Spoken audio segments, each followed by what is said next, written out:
नमस्कार दोस्तों, आपका स्वागत है हमारे चैनल पर। आइए आज हम लोग जिसका इंतज़ार था सभी लोग को, लेखपाल की वैकेंसी का, आज जान रहे हैं कि नोटिफिकेशन लेखपाल का आ चुका है।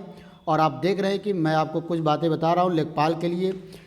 कौन से लड़के फॉर्म भर सकते हैं, कौन से लड़के फॉर्म नहीं भर सकते हैं, कितनी कट ऑफ मतलब पेट का एग्ज़ाम ज़रूरी है कि नहीं ज़रूरी है, सारी बातें आज हम लोग लेखपाल के बारे में करेंगे। तो आप तैयारी में लग जाइए क्योंकि बहुत अच्छा मौका है। लेखपाल की वैकेंसी आ गई है। आप पहला ही पेज देख रहे हैं कि विज्ञापन संख्या 1/2022 मतलब 2022 की ये पहली वैकेंसी यूपी गवर्नमेंट की आ गई है। तो आप देख रहे हैं कि पहले लाइन पर ऑनलाइन आवेदन, लेखपाल का फॉर्म ऑनलाइन भरा जाएगा। शुल्क जमा प्रारंभ होने की तिथि 7/1/2022 मतलब 7 जनवरी से आपका फॉर्म भरना स्टार्ट हो जाएगा और अंतिम डेट 28/1/2022 और 28 फरवरी को आपका आखिरी डेट है। तो सबसे पहले दो बातें बिल्कुल समझ लीजिए कि 7 जनवरी से फॉर्म स्टार्ट है और 28 जनवरी तक फॉर्म आपके ऑनलाइन भरे जाएंगे। और आवेदन में संशोधन की तिथि 4/2/2022 मतलब 4 फरवरी तक आप संशोधन, मतलब अगर कोई फॉर्म आप गलत, कोई चीज़ आप गलत भर दिए हैं तो 4 फरवरी तक आप इसमें कोई संशोधन कर सकते हैं। तो सबसे पहले दो बात बिल्कुल क्लियर हो जाइए हम लोग का जो लेखपाल का फॉर्म भराना स्टार्ट हो रहा है ये 1 जनवरी से लेकर कहाँ तक 28 जनवरी तक लास्ट डेट है। और संशोधन की आखिरी तिथि कितना है, 4 फरवरी। तो ये लेखपाल का फॉर्म हम लोग का है। सबसे जो मुख्य बातें हैं यही है। और दूसरी सबसे ज़रूरी बात आप जानिए कि सब लोग पूछ रहे हैं कि वैकेंसी कितनी है।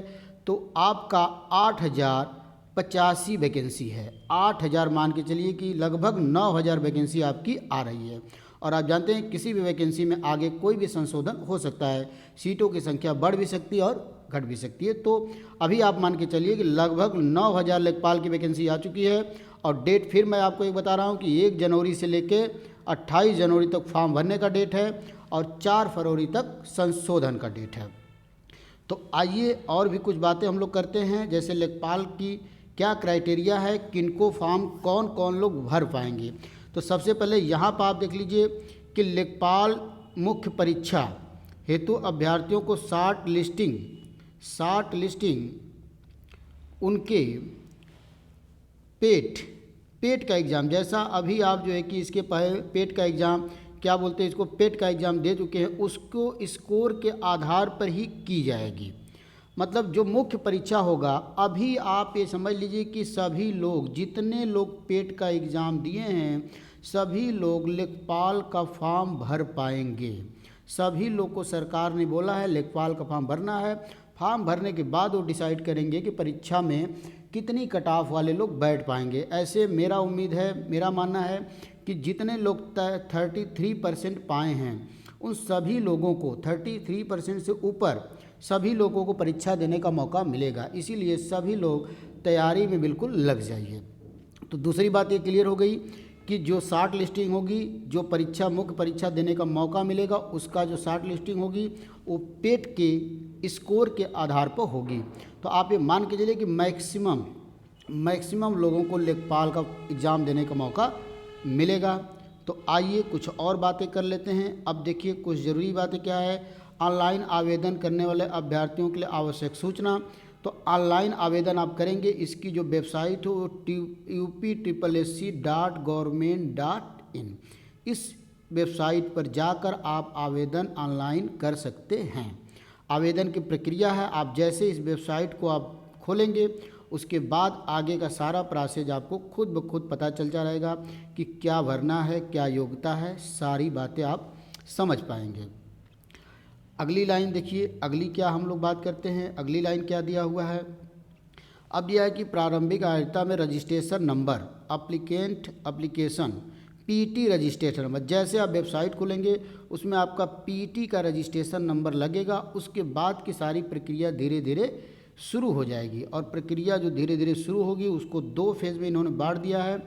पहला फेज है कि व्यक्तिगत विवरण के साथ, इसमें क्या मानेगा आपका प्रारंभिक आहार परीक्षा 2021 के रजिस्ट्रेशन नंबर मतलब पेट का रजिस्ट्रेशन नंबर, जन्म तिथि, लिंग मतलब मेल या फीमेल, उत्तर प्रदेश का निवास प्रमाण पत्र, डोमिसाइल और कैटेगरी, पहली चीज़।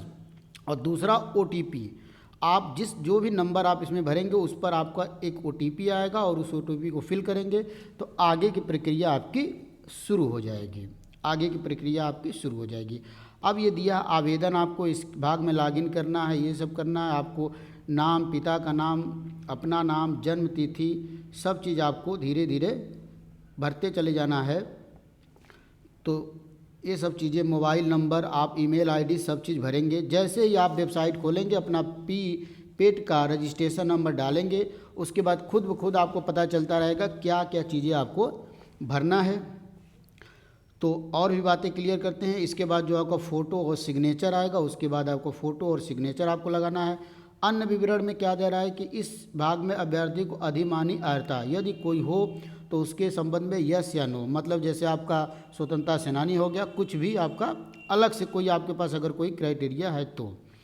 अब फीस शुल्क की तिथि क्या दिया हुआ है, जो फीस आपको कटेगा उसमें क्या कर रहा है कि फीस शुल्क भुगतान credit card, debit card, internet banking, SBI चालान के माध्यम से फीस को आप जमा कर सकते हैं। अभ्यर्थी proceed download form application click करके अपना फॉर्म सबमिट कर सकते हो, प्रिंट आउट भी ले सकते हैं। आइए आगे देखते हैं कि और भी क्या ज़रूरी चीज़ें हैं हम लोग को ध्यान देने वाली इसमें। तो इस तरह फॉर्म आप भरते चले जाएंगे। अब PT के रजिस्ट्रेशन के माध्यम से लॉगिन फीस आप कर सकते हैं, भुगतान कर सकते हैं। मतलब आप PT का आपको रजिस्ट्रेशन नंबर आपका। अब यहाँ पर बात आती है कि इसका फॉर्म भरने का फ़ीस कितना है।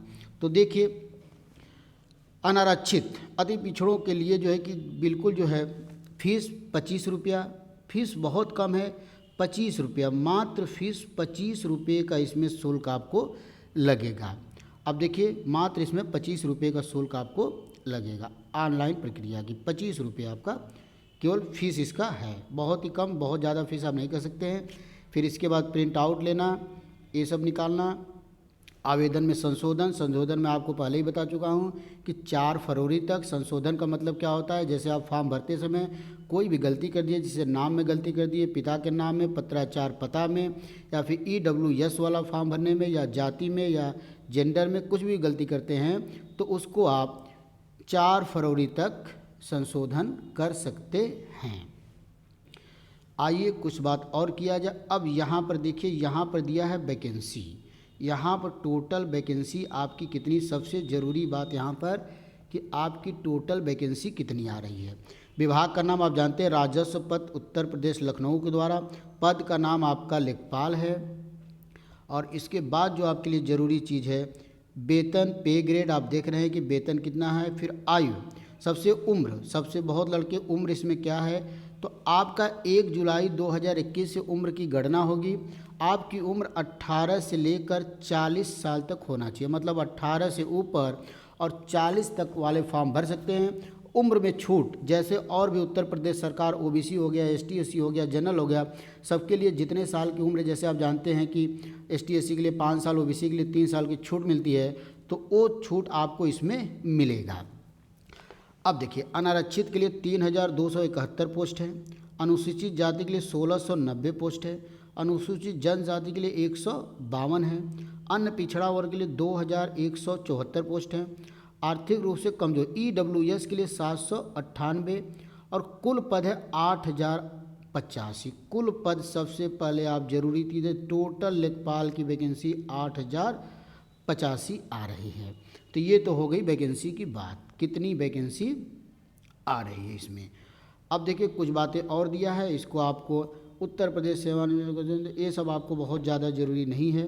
फिर आगे देखते हैं, जो भी ज़रूरी चीज़ है वही मैं आपके लिए बस कर रहा हूँ। अब ये देखिए, कुछ सीटों रिजर्व हैं, कुछ सीटें, कुछ आप जानते हैं स्वतंत्रता सेनानी, जैसे स्वतंत्रता सेनानी होते हैं, दृष्टिहीनता कमजोर के लिए 00, स्वतंत्रता सेनानी के लिए 149 सीटें रिजर्व हैं, बाधित और श्रवण शक्ति में 102 सीटें। तो ऐसे करके कुछ सीटें कुछ लोगों के लिए रिजर्व किया जाता है।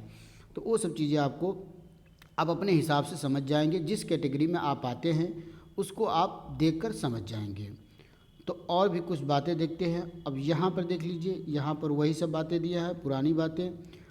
अब यहाँ पर आयु सीमा, जो आयु की बात हो रही थी उसकी बात कर लेते हैं फिर से।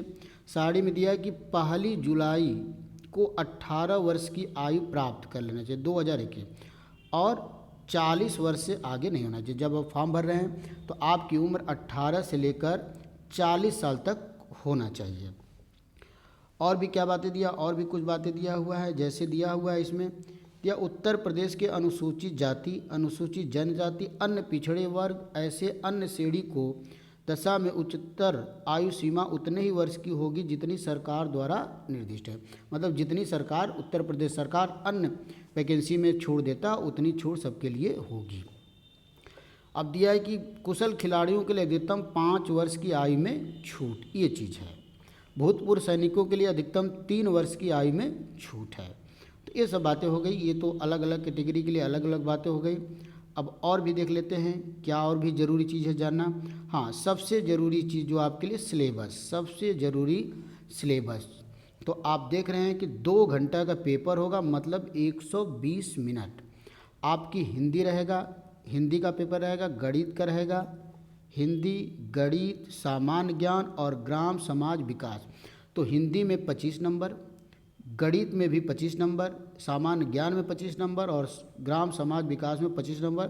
मतलब टोटल 100 नंबर रहेंगे, 100 क्वेश्चन रहेंगे 100 नंबर के, और आपका टाइम रहेगा 2 घंटा, मतलब 120 मिनट। तो आपके केवल 4 सब्जेक्ट 25-25 के 120 मिनट में आपको 200 क्वेश्चन रहेंगे। मतलब एक क्वेश्चन के लिए आपको लगभग 1 मिनट से ज़्यादा टाइम मिलेगा। तो बहुत ज़्यादा मुश्किल नहीं है। तो ये सिलेबस की बात हो गई। अब और भी देखिए, यहाँ पर सिलेबस कुछ डिटेल में दे दिया। जैसे हिंदी में आपको क्या क्या पढ़ना है, समास, पर्यायवाची, विलोम, तद्भव, तत्सम, शब्द निर्माण, लोकोक्तियाँ, लिंग, वचन, कारक, ये सब आपको हिंदी में पढ़ना है। गणित में आपको क्या पढ़ना है, जैसे नंबर सिस्टम, प्रतिशत, लाभ हानि, सांख्यिकी, आंकड़ों का वर्गीकरण, बारंबारता, बारंबारता बंटन, संचयी बारंबारता, आंकड़ों का निरूपण, दंड आरेख, पाई चार्ट और केंद्रीय। फिर उसके बाद बीज गणित भी आपका, बीज गणित में आपको लघुत्तम, समापवर्तक, युग्मक, द्विघात समीकरण और गुणनखंड। फिर आपका रेखा गणित भी आपका आ गया है। रेखा गणित में पाइथागोरस थ्योरम हो गया, त्रिभुज, आयत, वर्ग, समांतर, चतुर्भुज, वृत्त। इतनी बात। तो मैथ आप बिल्कुल आसान, मैथ का जो सिलेबस दिया है एकदम बिल्कुल आप आसान, 25 में मान के चलिए कि 24 क्वेश्चन तो आपको करना ही करना है। तो आइए और भी सिलेबस, जैसे और भी ढेर सारे सिलेबस आप देख सकते हैं। ग्राम समाज में क्या पढ़ना है, सामान्य ज्ञान में तो आप जानते हैं, सामान्य ज्ञान में तो भाई कोई लिमिट नहीं है। सामान्य विज्ञान, राष्ट्र, अंतर्राष्ट्रीय घटनाएं, भारत का इतिहास, प्राचीन, सब चीज़। मतलब आपको सामान्य ज्ञान में सारी चीज़ें थोड़ा थोड़ा, मतलब मेन जो पॉइंट है, हेडलाइन जिसको आप कहेंगे, सभी आपको पढ़ लेना है। तो ये रहा सिलेबस की बात। अब और कुछ देख लेते हैं। तो ये ज़रूरी चीज़, जितनी भी ज़रूरी चीज़ें था उतना मैं आपको लगभग बता दिया। तो अब आप समझ रहे हैं कि फिर एक बार मैं रिवीजन कर दे रहा हूँ कि लेखपाल की वैकेंसी आ गई है। 1 जनवरी से फॉर्म स्टार्ट होगा और 28 जनवरी तक भरा जाएगा। 4 फरवरी तक इसमें संशोधन रहेगा। 4 फरवरी तक अगर कोई भी गलती है तो आप इसमें संशोधन करा सकते हैं। नाम हो गया, पता हो गया, कुछ भी चेंज कर सकते हैं। तो बिल्कुल तैयारी में आप लग जाइए, क्योंकि अब और दूसरी सबसे बहुत ज़रूरी बात है, आप जानते हैं कि ये फॉर्म में लगभग 20 दिन का टाइम दिए हैं। तो आप मान के चलिए ये जो एग्ज़ाम है 15 मार्च के बाद कभी भी करा सकते हैं। मतलब बहुत ज़्यादा टाइम नहीं, 2 महीने का टाइम आपको एग्ज़ाम हो जाएगा, इसको आप मान के चलिए। इसीलिए बिल्कुल आपके पास समय कम है, तो अभी से आज से ही आप तैयारी में लग जाइए। ये सबसे ज़रूरी चीज़ है। बहुत लड़के कंफ्यूज रहते हैं कि अभी फॉर्म आया है, फिर फॉर्म भराएगा, लास्ट डेट होगा, एग्ज़ाम की डेट आएगी। आप इन सब चीज़ों का इंतज़ार मत करिए। आप मान के चलिए कि 15 मार्च के बाद कभी भी हमारा एग्ज़ाम हो सकता है। बहुत जल्दी एग्ज़ाम कराएंगे, क्योंकि चुनाव भी आ रहा है, आप देख ही रहे हैं। तो एग्ज़ाम आप तैयारी में तुरंत लग जाइए। तो ये सब चीज़ें लेखपाल के बारे में रहा। उम्मीद है कि आप समझ पाए होंगे सभी बातें। तो तुरंत तैयारी में लग जाइए दोस्तों। तो तैयारी में लग जाइए। आपके लिए बेस्ट ऑफ लक। नमस्कार, धन्यवाद।